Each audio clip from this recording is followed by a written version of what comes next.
హరహే ఓం. అందరికి నమస్కారం. చిన్న కథ, మంచి సందేశం. 21 జూన్ అంతర్రాష్ట్రీయ యోగ దినం, ఇంటర్నేషనల్ యోగా డే. ఇదాన్ని ప్రారంభించింది, దీనికి ప్రయత్నం చేసింది గౌరవనీయులు శ్రీ నరేంద్ర మోదీ గారు. యుఎన్ఓ 180 రోజుల్లో ఒక ప్రస్తావం పాస్ చేసింది. యోగా డే జూన్ 21 అని పాస్ చేసింది. యుఎన్ఓ ఇతిహాసంలోనే మొదటిసారంట. ఇంత తొందరగా ఏది చేయదు. అయితే నరేంద్ర మోదీ గారి ప్రభావం నుంచి ఈరోజు 180 దేశాల్లో ఈ యోగా చేస్తున్నారు. ముస్లిం కంట్రీలు కూడా చేస్తున్నారు. చూడండి, మన పెద్దలు పతంజలి, చరక, భాగభట్ట, రామ్దేవ్ బాబా, అయ్యంగార్, ఆర్ఎస్ఎస్ అజిత్ కుమార్, వీళ్ళంతా యోగ ప్రచారం చేస్తూ వచ్చిండ్రు మన దేశంలో. ఈరోజు యోగం ఇంటర్నేషనల్ అయింది. ఈరోజు యోగా వరల్డ్లో అందరూ చేస్తున్నారు. చాలా సంతోషం.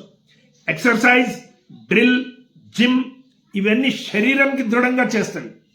యోగా మనస్సు మరి శరీరం రెండుకి దృఢం చేస్తుంది. అందుకొరకే యుజ్యతే ఇతి యోగ. యుజ్యతే అంటే జోడుసువికే, ఒకటి కలిపేది. ఏదాన్ని కలిపేది? మనస్సు వల్ల శరీరం రెండు కలిపేది. ఇది యోగా. యోగలో ధ్యానం ఉంది, యోగలో మానసిక ఎక్సర్సైజ్ ఉంది. కేవలం శరీరం దృఢం కాదు, మనస్సు కూడా ఉండాలి. శరీరం దృఢంగా ఉండి మనస్సు దుర్బలంగా ఉంటే మనిషి ఏం చేయలేడు. కాబట్టి మానసిక కూడా ఎక్సర్సైజ్ కావాలని మన పెద్దలు దీన్ని ఇచ్చేసారు. నా సొంతం ఒక ఉదాహరణ, చెప్పాలో చెప్పకూడదో నాకు తెలియదు. ఏదో చెప్దామో, నలుగురికి అనుకూలంగా ఉంటుందేమో, కొందరు యూత్స్ మీద ప్రభావం అవుతుంది అని నా ఒక పర్సనల్ విషయం ఇక్కడ పంచుకుంటున్నాను. నాకు 2018లో బ్లడ్ క్యాన్సర్ అని డిటెక్ట్ అయింది హైదరాబాద్లో. నా కొడుకు డాక్టర్ రోహిత్ దీక్షిత్ అని, ఆయన నాకు ఎడ్యుకేట్ చేసిండు. ఆయన ఏం కాదు, భయపడొద్దు, మంచి మందులు వచ్చినవి, మందు తీసుకో, మంచి ఆహారం తీసుకో, నువ్వు ఎట్లయినా యోగా చేస్తావు, చిన్నప్పటి నుంచి యోగా కంటిన్యూ చేయి, నీకేం కాదు అన్నాడు. 2018లో నాకు ఈ బ్లడ్ క్యాన్సర్ డిటెక్ట్ అయితే ఈరోజు 2025, ఈరోజు కూడా నేను యోగా చేస్తా, ఆరోగ్యంగా ఉన్నా. ప్రతి నెల బసవతారక క్యాన్సర్ హాస్పిటల్కి పోతా, టెస్టులు చేపిస్తా, మందులు ఇస్తారు, తీసుకుని వస్తా, తింటా, హాయిగా ఉన్నా. చూడండి, చెప్పే తాత్పర్యం ఏమంటే ఇంకొకరి మీద కొద్దిగా ప్రభావం కావాలి. నాకు షుగర్ వచ్చింది, నాకు బీపీ వచ్చింది, నాకు అదేంది ఇదేంది అని ఏడ్చుకుంటూ కూర్చోవద్దండి. ధైర్యంగా ముందర రండి. మీ జీవిత శైలిని చేంజ్ చేసుకోండి, ఆహార శైలిని చేంజ్ చేసుకోండి. 100 years బతుకగలుగుతారు మీరు. నేను ఒక చిన్న 2 ఉదాహరణలు చెప్తాను. ఇక్కడ మాణిక్యరావు అనేవాళ్ళు ఆర్య సమాజంలో రాయచూరులో యోగా శిక్షకులు.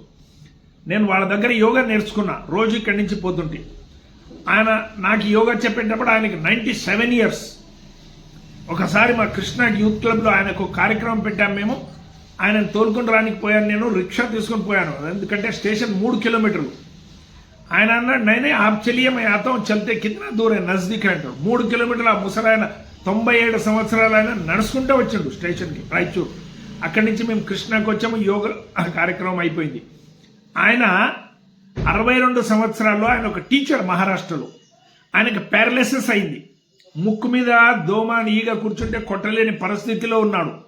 మంచం మీద పడి ఉన్నాడు. ఇంకేం సస్తాడని ఇంటోళ్ళు కూడా ఇచ్చిపెట్టిండు. అక్కడ ఆయనకు ఒక యోగా టీచర్ కలిసిండట. ఆయన చెప్పిండు, మాణిక్యరావు మీకు బాగా చేస్తాను, ఏమిస్తారు? ఆయన అన్నాడు, మీరు ఏం అడిగింది ఇస్తా స్వామి, బాగా చేయండి.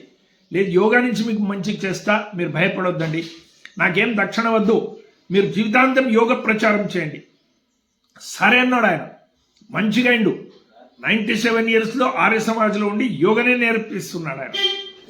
ఆయన 104 సంవత్సరాలకి చనిపోయిండు. అది కూడా బాంబేలో యోగా నేర్పించేదానికి పోయి కార్ యాక్సిడెంట్లో చనిపోయింది. చూడండి, 104 years, 62 సంవత్సరాలకి పారాలిసిస్, 104 సంవత్సరాలు బతికిండు. అంటే ఎంత దృఢంగా యోగా తయారు చేస్తుంది మనస్సు మరియు శరీరం. ఆయన ఆహార పద్ధతి, ఆయన విహారము, ఆయన 4 గొట్టంగా లేచేది, యోగాలు చేసేది, ఈరోజు కూడా మా కళ్ళు కట్టినట్టు ఉంది ఆయన జీవన శైలి చూస్తే. అమెరికాలో ఒక ఎక్స్పెరిమెంట్ చేసినారు మనోవిజ్ఞానులు. ఏం చేసిండ్రంటే, ఒక ఖైదీకి రేపు ఆయనకు ఉరి తీస్తారు గల్లీ.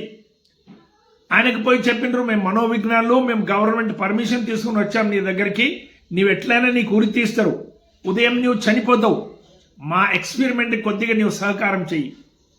సరే అన్నాడు. ఏం చెప్పండి? ఏం లేదు, ఒక నాగుపాము నుంచి నీ కొరిపిస్తాం, నువ్వు 5 నిమిషాల్లో చనిపోతావు, ఎట్లయినా ఉరి తీస్తారు, అట్లా చేస్తావు ఇట్లా చేస్తావు, ఇది మనకి శరీరం మీద ఎంత ప్రభావం చేస్తుంది చూడాలి. సరే అన్నాడు పాపం. ఉదయం వచ్చిండ్రు, ఒక నల్ల నాగుపాము కోబ్రా తెచ్చిండ్రు, చూపించిండ్రు. ఇక చూడు ఇదే పాము నీ కొరిపిస్తాం. సరే అన్నాడు. కళ్ళకి పట్టి కట్టిండ్రు. 2 గుండు సూజీల నుంచి కచా అని కుచ్చిండ్రు ఆయనకి. నాగుపాము నుంచి కొరకలేదు, కుచ్చిండ్రు గుండు సూజీల నుంచి. ఆయన ఏమనుకున్నారు, నాగుపాము కొరికింది అనుకున్నారు. 5 నిమిషాల్లో నోట్లో నురుగు వచ్చే ప్రారంభమైంది, పచ్చ నురుగు. చూడండి, బ్రెయిన్ కూడా ఆ మాదిరిగా తయారు చేస్తున్నది. నురుగు ప్రారంభమైంది, కాళ్ళు చేతులు కొట్టుకుంటూ చనిపోయింది. అంటే మనస్సు శరీరం మీద అంత ప్రభావం చేస్తుంది. దీని ఒక ఎక్స్పెరిమెంట్. కాబట్టి మనస్సు మరి శరీరం 2 దృఢంగా ఉండాలంటే యోగా. మీరు ఎక్సర్సైజ్, డ్రిల్, జిమ్ ఏమైనా చేయండి, మీ శరీరం మంచిగా అవుతుంది. మనస్సు విచలితమైతే లాభం లేదు. స్వామి వివేకానందులు అదే చెప్పారు. దృఢమైన కాయం జతకి వజ్రం మాదిరిగా మనస్సు కూడా ఉండాలి, గట్టిగా ఉండాలి. అప్పుడే నాకు ఈ ఒక 100 యూజ్ చేయండి, ఈ దేశం ఇతిహాసం మారుస్తానని స్వామి వివేకానందులు చెప్పేవాడు. ఆ మాదిరిగా మేము ఉండాలి.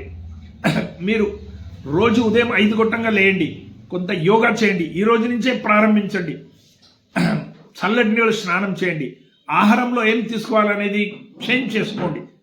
మంచి క్వాలిటీ ఆహారం, శుద్ధ ఆహారం, సాత్విక ఆహారం తీసుకోండి. రోజు కొన్ని మంచి పనులు చేయండి. పక్క ఇంటి వాళ్ళకి ఆరోగ్యం సరిగ్గా లేకుంటే పోయి మాట్లాడించరండి. మీ తల్లి తండ్రి పేరు మీద ఒక చెట్టు నాటండి. మోదీ గారు అదే చెప్తున్నారు, మాకా నామ్ ఏక్ పేడ్. ఒక మంచి చెట్టు నాటండి, మంచి పనులు చేస్తూ ఉండండి, అందరితో నవ్వుతూ ఉండండి. పక్క ఇంట్లో ఎవరికైనా ఏమైనా అయితే బాధ అయితే కొద్దిగా సహాయం చేయండి.